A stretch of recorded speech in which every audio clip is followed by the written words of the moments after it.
Let me remind, in the end of this talk, that I was elected to the presidency to serve the entire country. I was not elected to serve the interest of any person or any group or any one class. I serve everyone and not only one.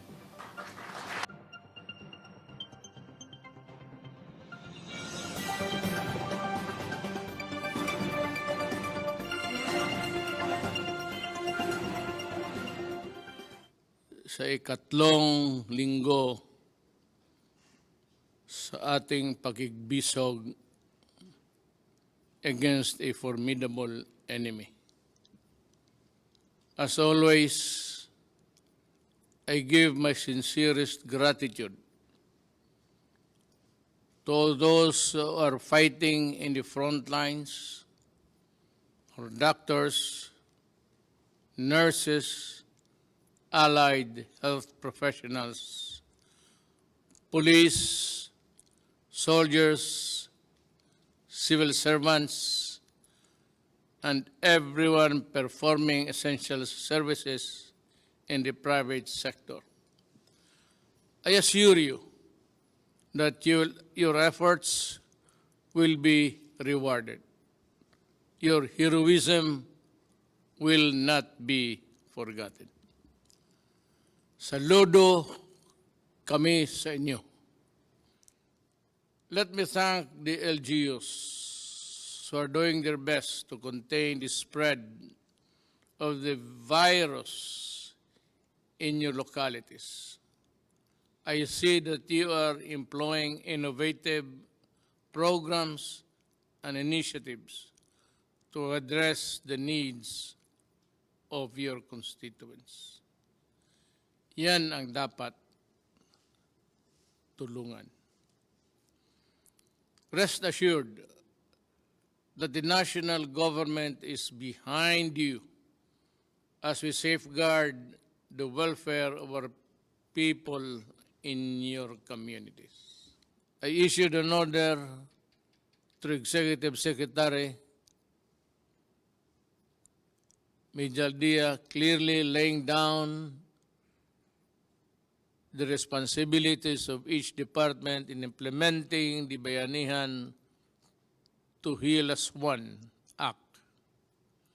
I have given them their marching orders, emphasizing the need for sufficient authority so that they do not have to go back to me and ask for clearance for each and every action they have to take. All of the details of our actions will be part of my report, which will be submitted to Congress pursuant to Bayanihan Act. There are now only two powers in the law that I reserve strictly for myself. One is the power to direct the operation of private establishments. The other is the power to require businesses to prioritize contracts for materials and services necessary for the crisis. I will exercise these powers only when absolutely necessary. The government is now taking action and undertaking several key measures to overcome and recover from the effects of this pandemic. These measures have three main priorities. First, providing emergency assistance to affected sectors. The second, securing facilities for resources for the health sector. And third is performing fiscal and monetary action for the economy. First, the government is now launching the largest and widest social protection program in our country's history. Pinakamalaki itong tulong ng ibibigay ng gobyerno sa mamamayan sa history natin. Karoon lang tayo nagkaroon ng problemang ganito. To make up for the loss of economic opportunities due to quarantine measures in the place of COVID-19. We have allotted 200 billion pesos for low-income households who are badly affected by the current crisis. Sila ang nasa informal sector and those who live day-to-day on subsistence wages or no work, no pay. Arrangements, beneficiary households will receive emergency support for their 2 months based on the regional minimum wage.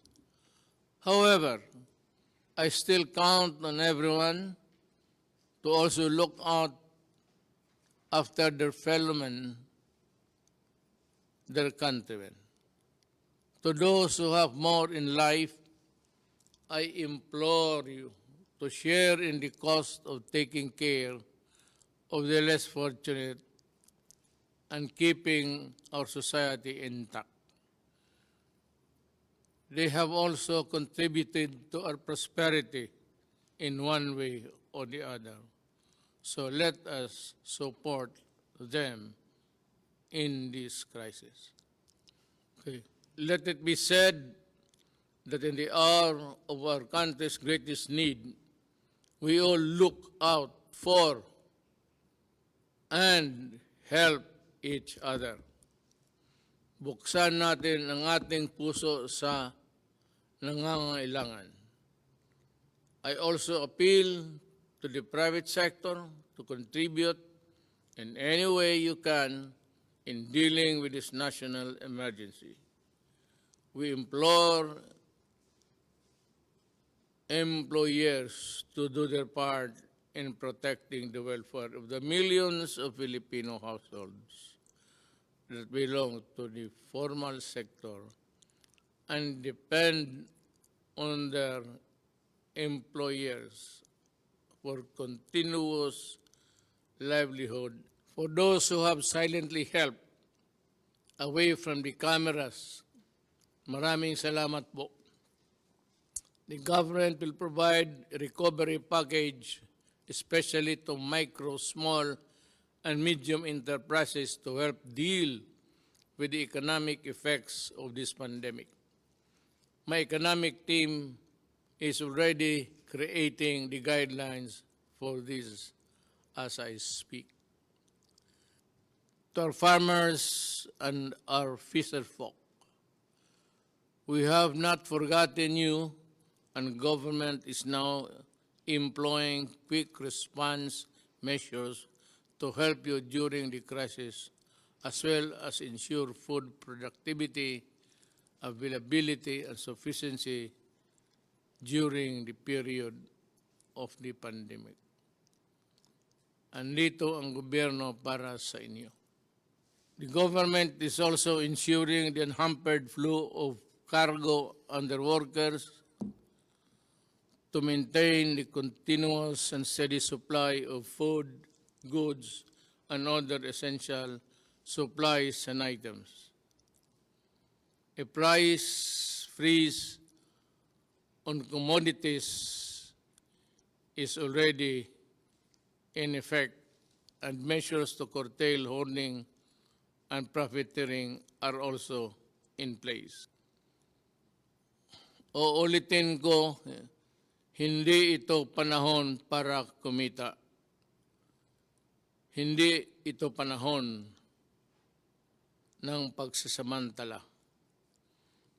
Food packs and essential non-food items are also being distributed on LGUs in Metro Manila and the rest of Luzon.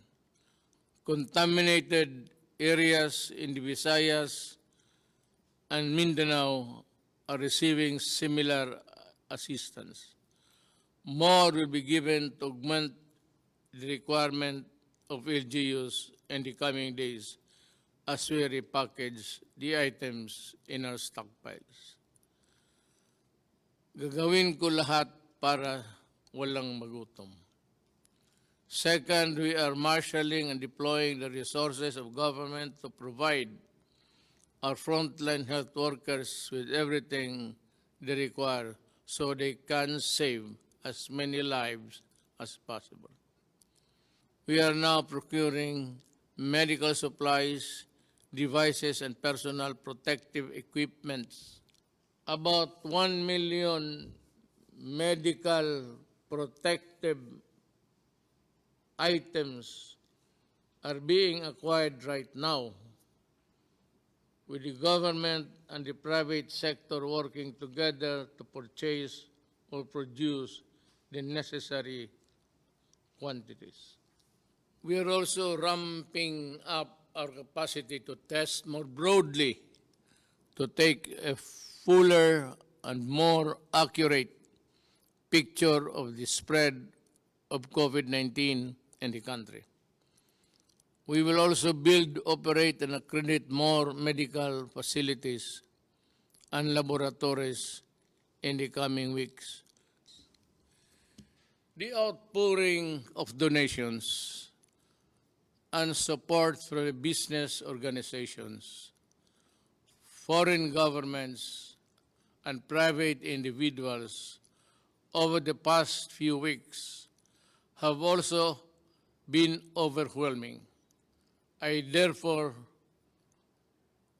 would like to acknowledge the following for their help in this crisis: the government of China, the government of Singapore, the NGCP led by Big Boy C and Robert Cuyeto, Ramon Ang, Enrique Crason, Manny Pangilinan, Lucio Tan and Michael Tan, Simeon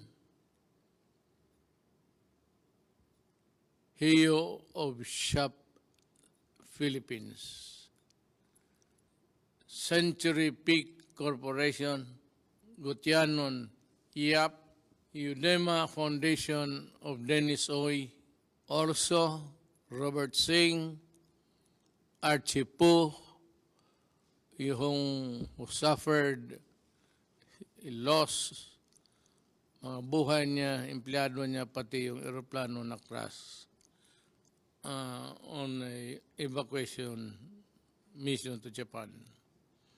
My condolences to the families, and I assure you na tutulong kami sa anumang paraan. Do not be discouraged.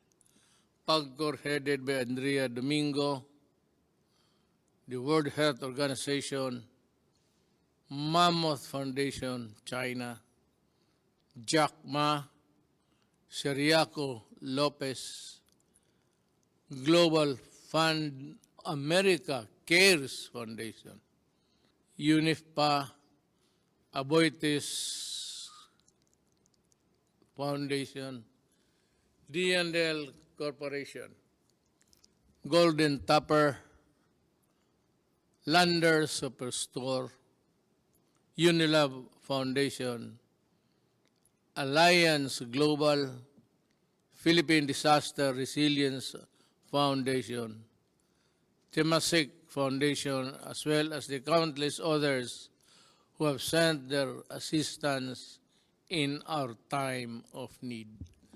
In behalf of the Filipino people, I thank you and your compassion and your generosity and my personal gratitude. Mahal kong mga kababayang Pilipino, nasa ikatlong linggo na tayo sa ating crisis na hinaharap. At tayo'y hirap sa pera, sa medical supplies, sa lahat. Dati ho naman talagang kulang ang pera natin at kulang ang medical supplies. At hindi lang ho tayo, pati yung Amerika, ganun rin. Kasi hindi natin akalain buong mundo na ganun kabilis, 2 araw lang after receiving the advice from China, the crisis was already here, COVID-19. Ang masasabi ko lang, meron tayong 200 billion na binigay sa akin ng Kongreso para gastusin ko. Yun naman ho ang ginagamit kong pakalat ngayon ng pera para mabigyan ang lahat. Galing doon sa walang trabaho, may trabaho, kalahating trabaho, ang mga mayaman hindi nakasali. Ako na may umaasa na itong ating mga trabahante na Pilipino ay gawin nila ang lahat para sa pakanan ng ating bayan. At ang kami dito, gawain ko ang buong kaya kong gawin para ho sa inyo. Kaya nga hindi ako nakalabas, ilang araw, 2 araw. Pero usually, in times of crisis, kailangan ang isang trabahante ng gobyerno na binigyan ho ng trabaho para humarap sa inyo, makipag-usap sa inyo. Ito ho ang garantiya ko. Ginagawa namin ang lahat ng makakaya namin. May mga doktor na, mga nurses, attendants na matay. Sila yung nasawi ang buhay para lang makatulong sa kapwa. Napakaswerte nila. Namatay sila para sa bayan. Yun ang dapat, ang rason na bakit tayo mamatay.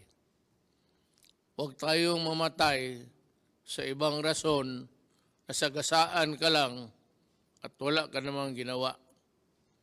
It would be an honor to die for your country, I assure you. At ako naman ang filosofiya ko ganito. Sa nagtatrabaho, kung protected ka lang,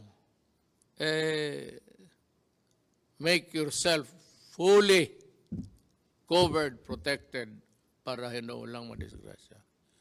Pero ang doktrina ko sa buhay, ako, si Rodrigo Duterte, kung panahon ko na. So, gano'n na lang ang pagtingin ko kasi wala ma rin akong magawa. Pumupunta ako doon sa mga lugar na may gera. Pumupunta ako doon sa may lugar na may pumuputok yung bomba. Pumupunta ako doon sa likod ng mga sundalo at nagrakrakan sila ng... hindi ko masabi kung kailan ako. Kaya sabi ko na lang, Diyos ko, pag panahon ko na, kunin mo na ako. Huwag kang mag-atubili.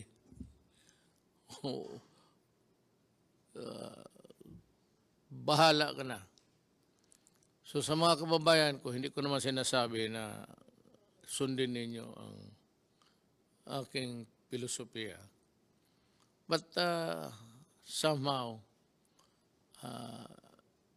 let the thought comfort you that I really worry about you. That I worry that you will not be able to reach an old age with your children and grandchildren. Kasi ako, nandyan na patapos na ako. Kaya ko masabi yan. So, trabaho lang tayo. Ang mga supplies nandyan na at makabili na tayo ng kailangan ninyo. Ngayon, sa mga tao na binigyan at people task of distributing the money, distributing the food, distributing the relief goods, kindly do it. I use the word to a T. Kung hindi nyo naintindihan yan, mag-research kayo. Pero talagang pag nagkamali kayo dito, hindi ko kayo palusutin. I will see to it, even tomorrow, if I discover some embezzlements, some hoarding there, at dinadivert yung pagkain sa mga tao na dapat hindi sa kanila, you better think. I am not a cruel man. Pero kung may report ang pulis, I will order your detention hanggang matapos itong COVID-19. Sabi ko, wag ngayon. Wag na wag kayong mandaya, mangurakot, at taguin yung mga pagkain at yung iba hindi bigyan kasi you know, people sometimes think that they own whatever they receive from government. This is not yours. Neither is it mine. Pero kung mamuliti ka tapos makabalitaan ko na yun ang nagawa mo, I will suspend you ora mismo. And for those who are really absconding the money, I will detain you, I said. And maybe I will release you pagkatapos ng COVID. Hindi ako nananakot. Nagpapasalamat ako sa buong lahat ng aking mga doktor who are honest, at talagang natatrabaho. Sa inyo po, personal kong gratitude na hindi mabayaran ng pera. Ang papasalamat rin ng taong bayang Pilipino. Salamat po. At ako'y regularly makipag-usap sa inyo until this crisis is over. Huwag kayong matakot ngayon. Huwag na huwag kayong matakot kasi sabi ko may pera ako at kung meron man ang palpak-palpak dyan kunti, ayusin namin yan. Ayusin ni Lorenzana yan, the implementor, pati ni Anyo sa DILG. Ato si Galbeso, puro military na yan sila. At as a matter of fact, ganito, lahat ng contribution, lahat, ibigay mo doon sa opisina na set up ng task force. At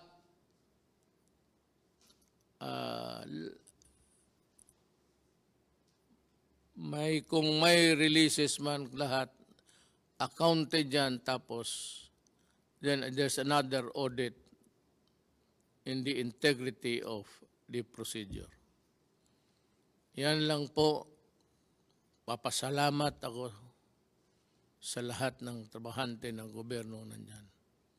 At ako naman po at the same time, nagbibigay ng warning. Totohanan ko talaga kayo. Sa crisis, tapos gawin mo pa yung dapat ka talagang ikulong. Hindi kita i-release. At huwag kang, hindi ako maniwala ng kaso-kaso. Hayaan mo, magpapapreso ako. Balang araw kung mali ang sinabi ko at ginawa ko. Sa inyong mga Pilipino, mga kababayan, mahal ko. Mo mga Bisaya, Sunod lang mo. Sumunod lang kayo. At walang problema. Daghang salamat.